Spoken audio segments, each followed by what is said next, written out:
ইরানের সাবেক সর্বোচ্চ নেতা আয়াতুল্লাহ আলী খামেনির জানাজা ও শেষ বিদায় অনুষ্ঠানকে ঘিরে নজিরবিহীন জনসমাগমের দাবি করেছে দেশটির কর্তৃপক্ষ।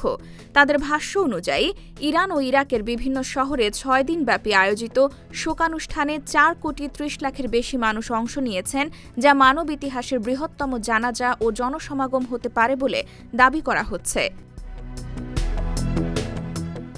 ফার্স্ট নিউজ এজেন্সির মতে তেহরান, কোম, মাশহাদ, নাজাফ ও কারবালায় শেষ বিদায়ের আনুষ্ঠানিকতা সম্পন্ন হয়।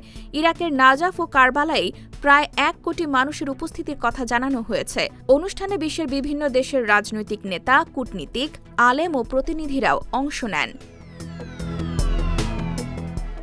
তবে উল্লেখ্য, এই অংশগ্রহণকারীর সংখ্যা ইরানের সরকারের দাবি।